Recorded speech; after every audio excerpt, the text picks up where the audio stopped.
Someone said that it feels like they are forcing relaxation, and they misinterpreted what I said, and it sounded like what I was saying was to force the relaxation.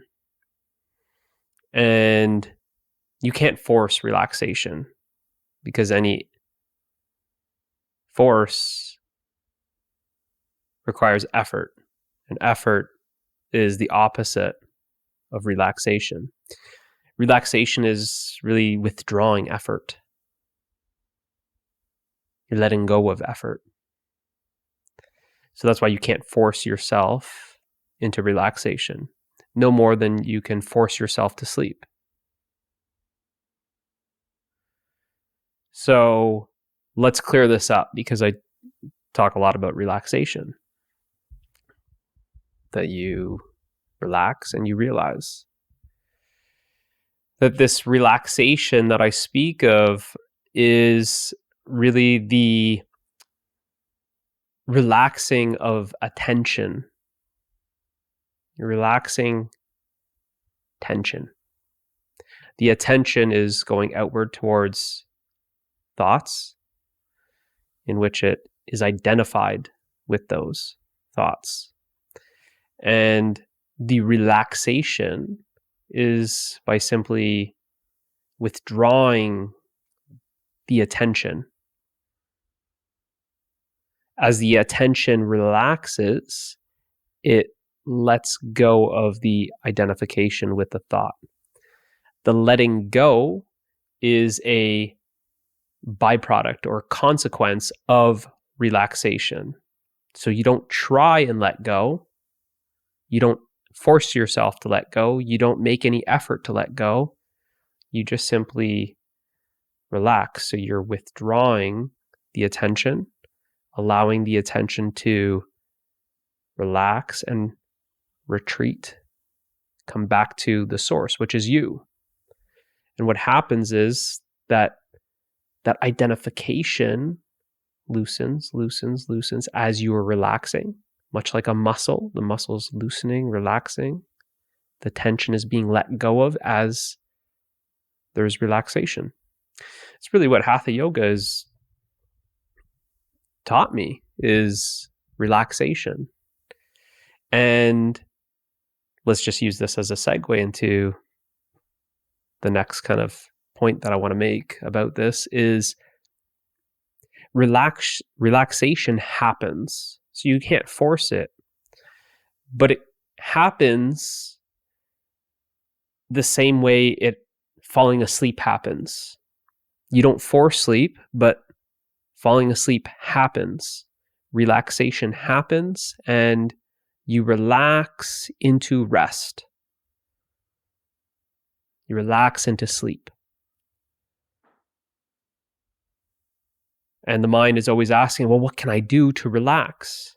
How do I relax?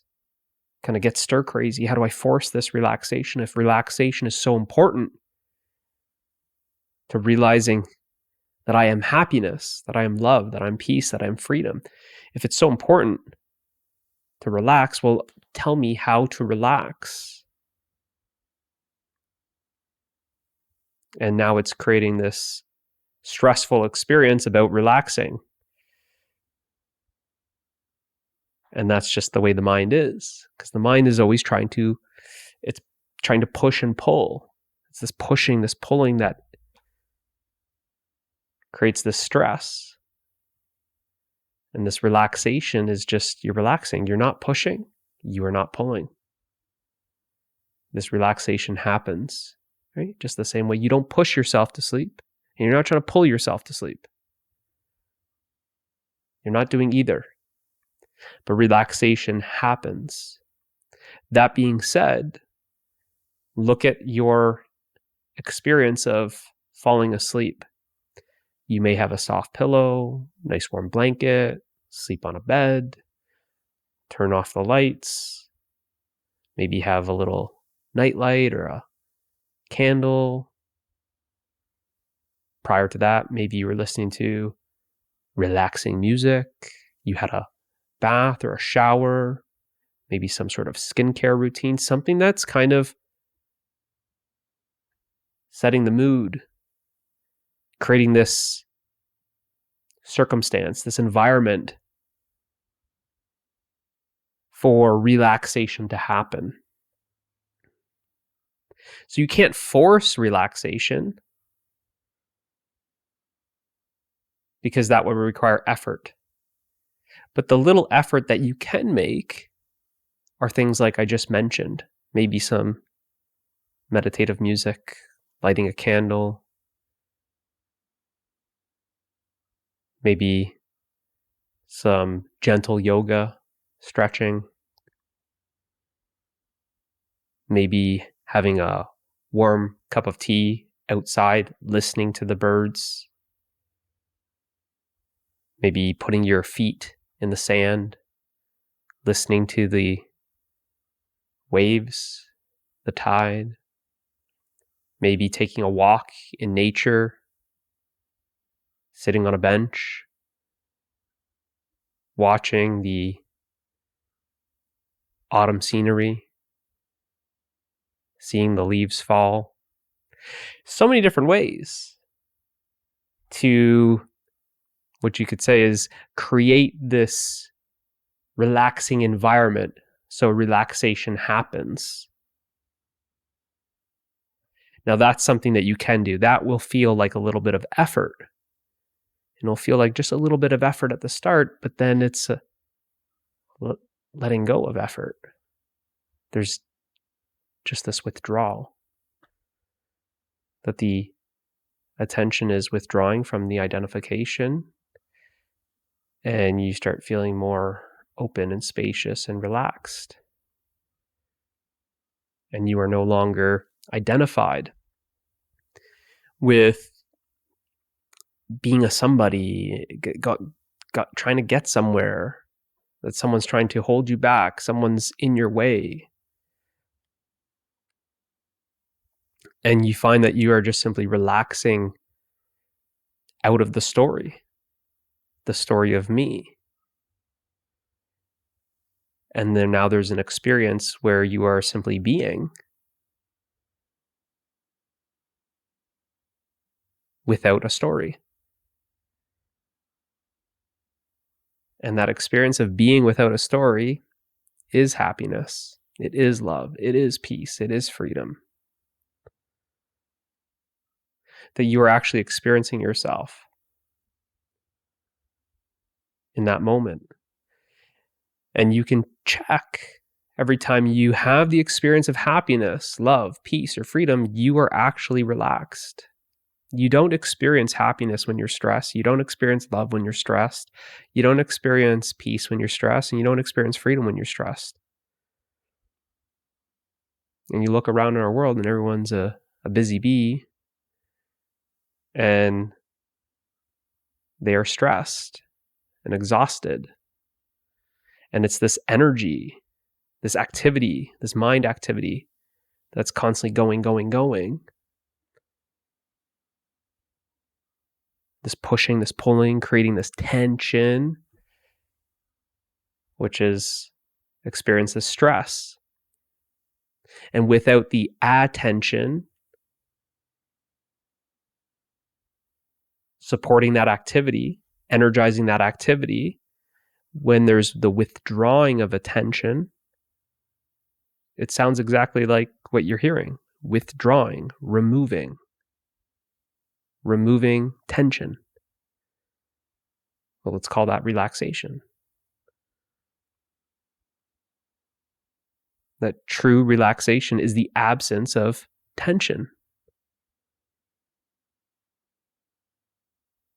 And that's what you are seeking.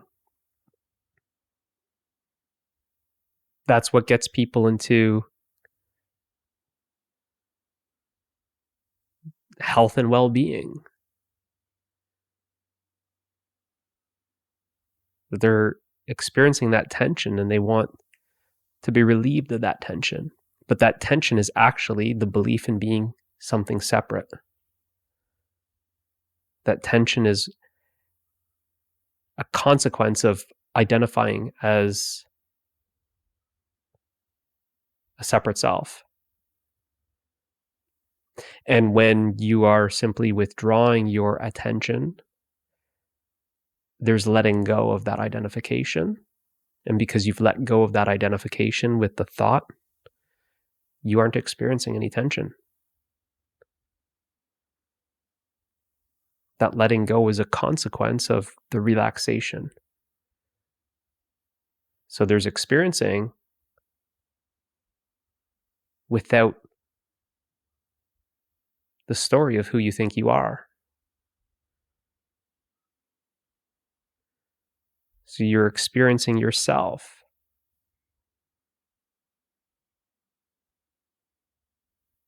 And the experience of yourself is happiness, is love, is peace, is freedom, is wholeness, fullness, completeness, rest.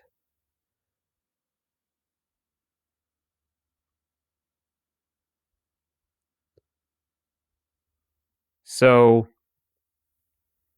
I'm not trying to say, well, do more relaxation and come at it from you got to force yourself. But you can see it as more of an invitation.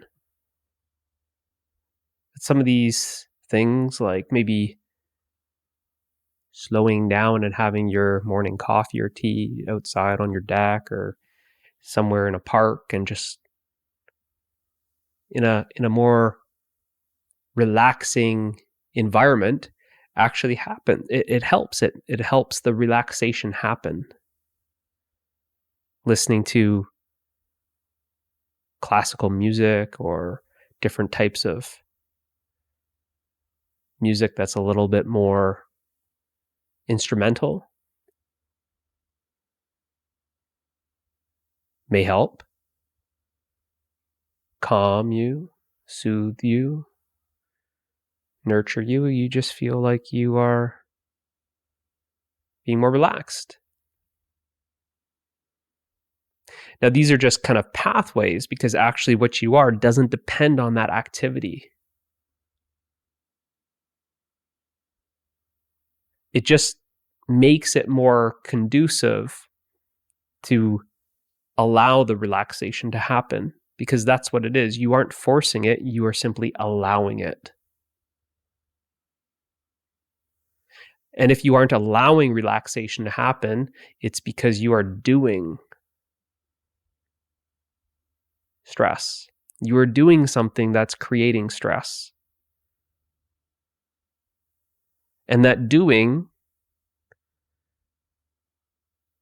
looks like resistance. So ultimately, you aren't able to relax into this moment. You aren't able to relax with this moment as it is and just be with it, to just simply be. So if you can't be, then I just point to, well, relax, because you relax into being. So being is on the top, and if you can't be, well, now relax. And if you are asking, well, how do I relax? Then I just give you, well, try a bath, a warm shower, some gentle yoga stretching, take a walk in nature, have your morning tea outside, listen to some relaxing music, something like that. But if you find that you even have a resistance to relaxing, then you start seeing what I'm pointing out. That this relaxation is actually natural. It's natural to relax. But when we're conditioned by a society that's saying work, work, work, go, go, go, and there's this kind of culture of being a doaholic, a workaholic, then you see it's like you're going against the conditioning. This relaxation feels very foreign to you, strange, odd. Especially if you're in a home or environment or on a team or in a business that's really pushing this conditioning. Because someone that's relaxed, someone that's relaxing, well, a lot of people also point and say that's laziness. And there's usually this guilt that comes up. This feeling that you don't deserve to relax. You haven't worked hard enough yet to relax. So it becomes this carrot that you're dangling in front of yourself, that you'll relax when you've done enough. And it's always this postponement of relaxing.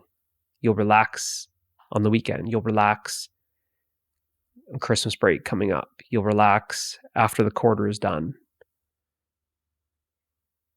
And it's just this postponement.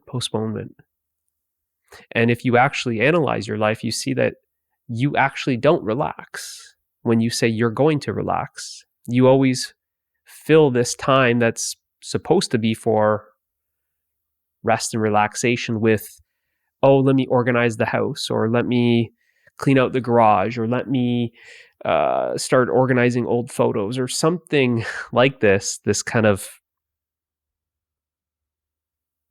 activity that's like a busy activity. There's always something.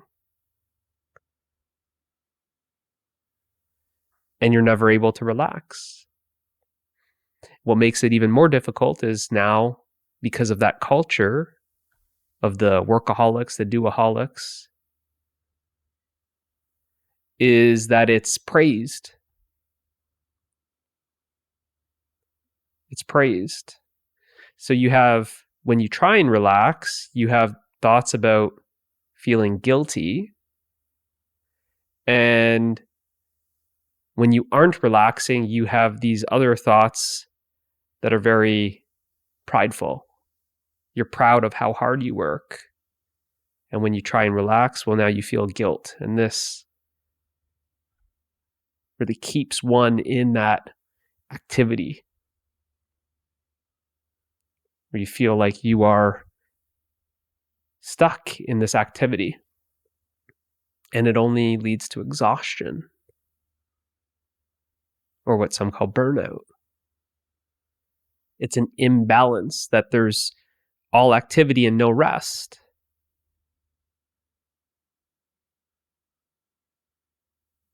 And unfortunately, it usually leads to a lot of health issues because of this imbalance. But in a way, it's life coming into that balance by any means necessary, even if it needs to create some sort of illness to put you on the couch because you don't know how to relax.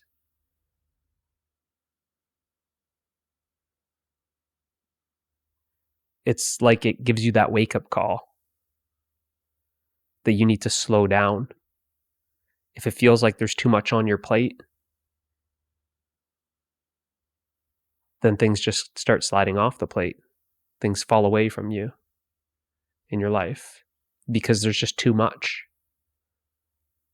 It just gets to this point where you are that activity, and that activity, like any activity, is not sustainable. There's no activity that's going to last forever. There's no activity that's permanent. All activity starts and ends. All activity is a result of effort. That there's this effort, and all effort is limited. So you don't have this unlimited effort to exert yourself in this activity. So it's intelligent to relax, and you start experiencing this balance.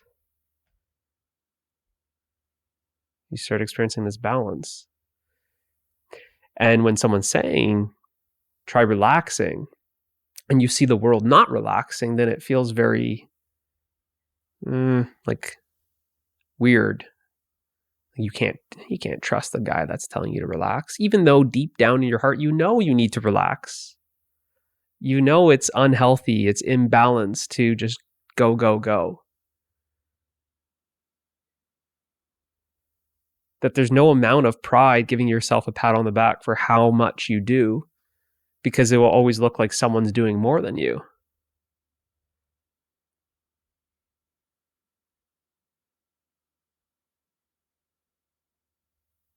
So you're not able to experience that well-being.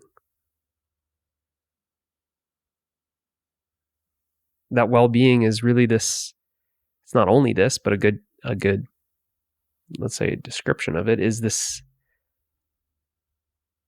sense of balance, well-being. It's being well. This wellness is this balance, this wholeness. You relax into that because ultimately you are that. You are well-being.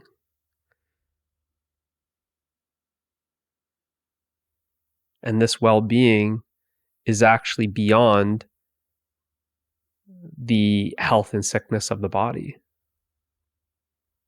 It doesn't depend on the health and sickness of the body.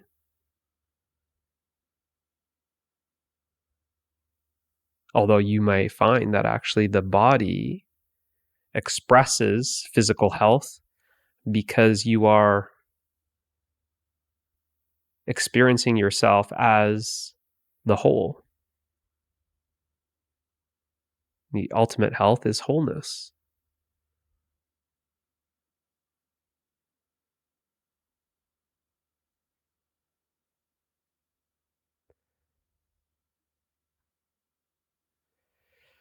So you may just look objectively at your life and see how there's not really that much relaxation time. That even some of the activities that you call relaxation, it's like this busy work, this busyness. And it doesn't feel like you actually feel rested. That you might only know sleep. That you go, and then you only know sleep. Now that sleep, that rest that you're experiencing in your sleep, what I'm saying is that rest that you're experiencing in sleep is actually what you are. And knowing yourself on that deepest level, you can be experiencing that same rest that you are experiencing in sleep. You can be experiencing it in what you would call the waking state.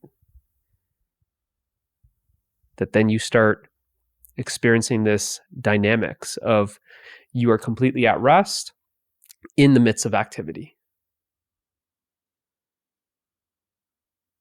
That you can be doing things, but you can be doing things relaxed.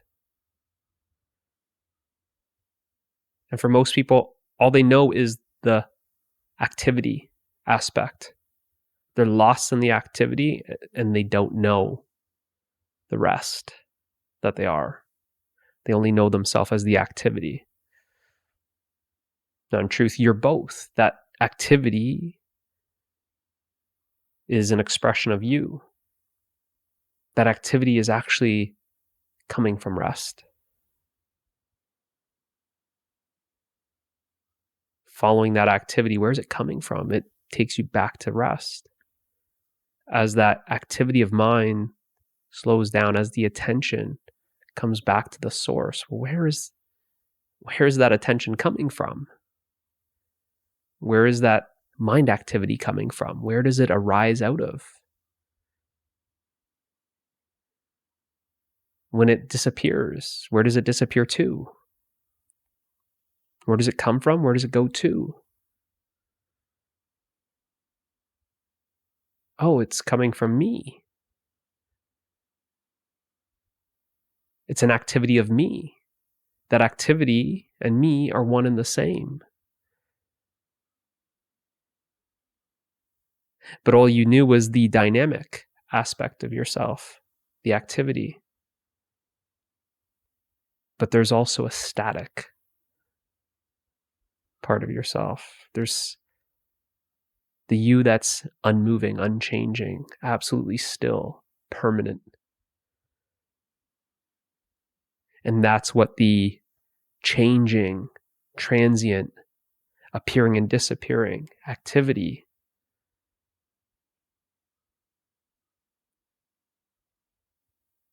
is coming from, and it's made of, and it's appearing in, and it's disappearing back into it.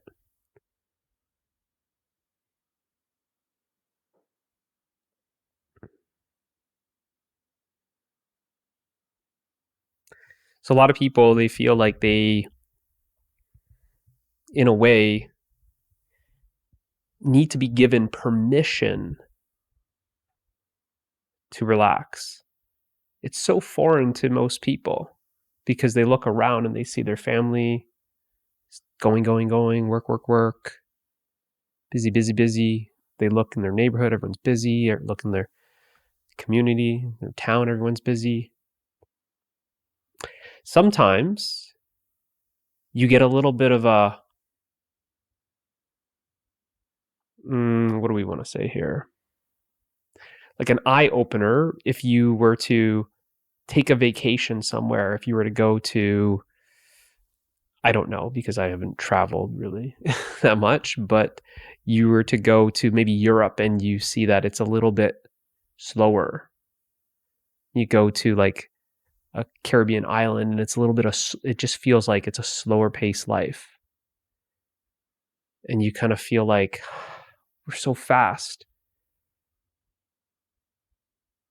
Now, I'm from Canada, I'm in Toronto, but this North American culture, it's fast paced compared to other cultures. But it's this eye opener if you actually have a vacation, you kind of see, well, that's nice. That's a little bit like slower and more relaxed. See, it's like that environment. You're able to relax. It's that relaxation happens. It's this ambiance, this energy. It's more conducive for relaxation to happen. And it's like you get a taste of it. But after a while, you actually start noticing how you're able to relax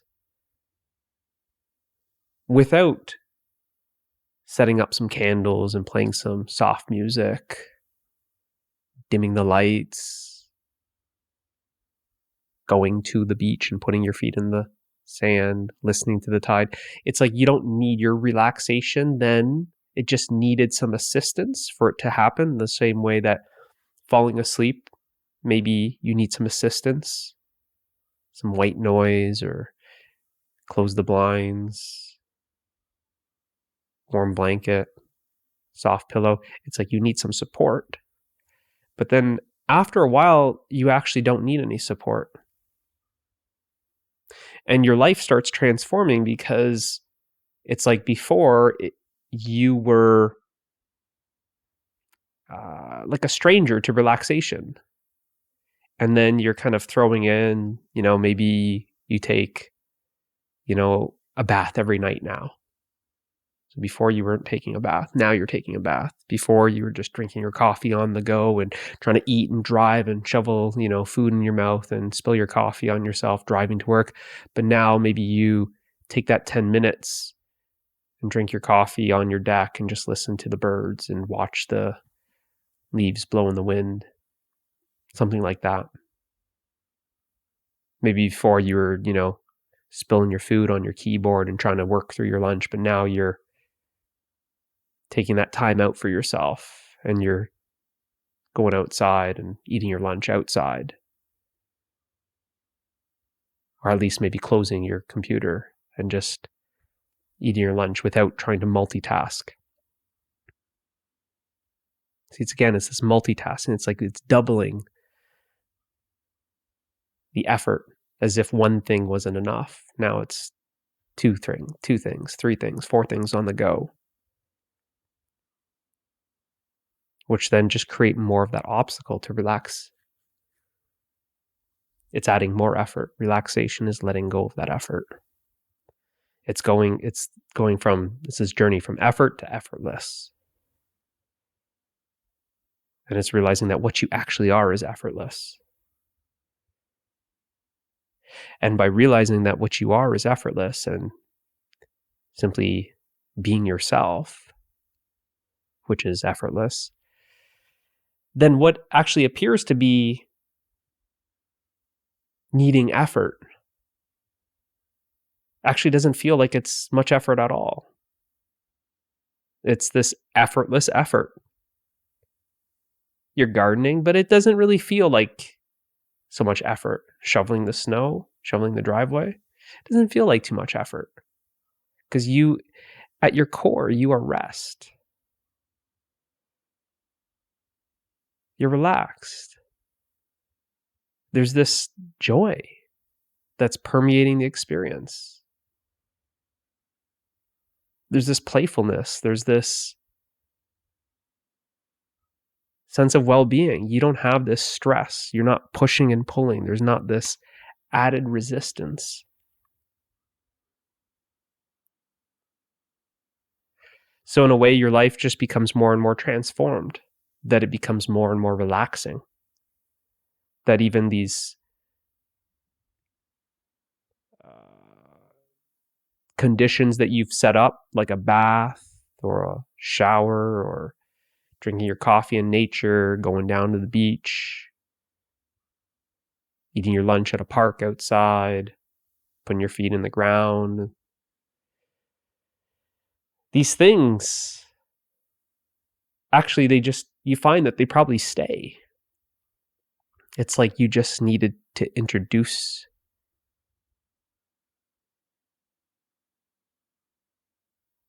this relaxation or welcome this relaxation. Let's put it that way. Welcome that relaxation to happen by kind of creating that environment. The same way you're inviting a friend over for dinner, it's like you maybe clean up the house a little bit. You're welcoming it for that visit to happen. In a way, it's like that.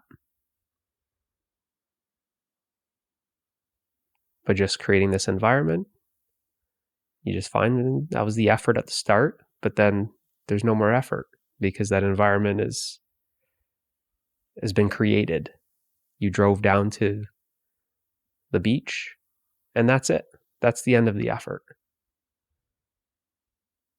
Now you're sitting at the beach and you've got your shoes off with your feet in the sand and you're listening to the waves and you're relaxing. You're relaxing. The attention is relaxing. It's not so identified with just the thoughts. It's not exclusively going to the thoughts. No, it's also including those thoughts, but it's also including the 5 other senses. That the attention is not exclusively on one sense, the thinking. It's not to say it's trying to get rid of thinking.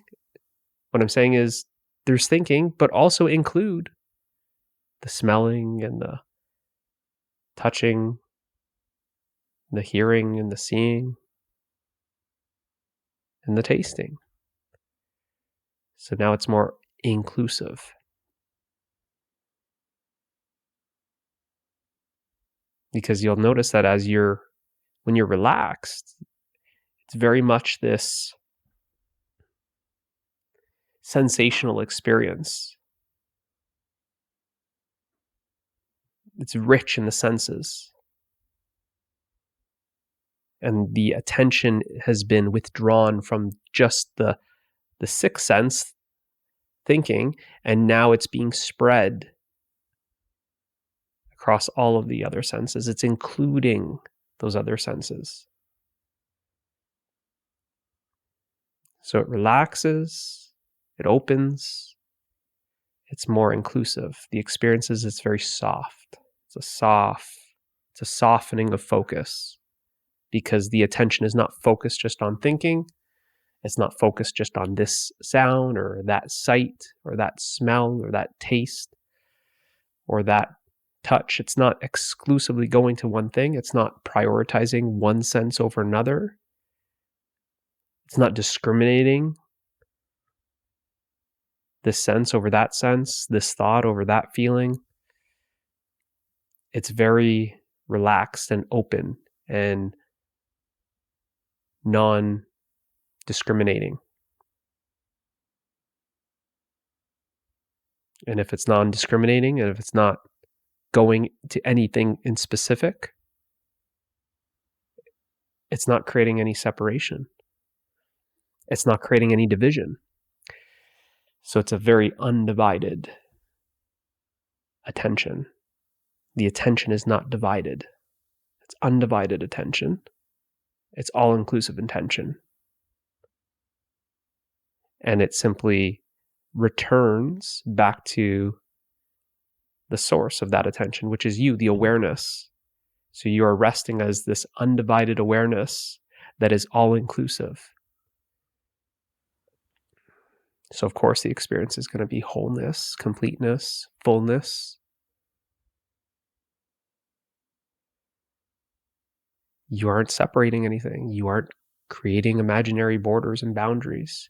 You aren't dividing. What you'll also notice is there's no story.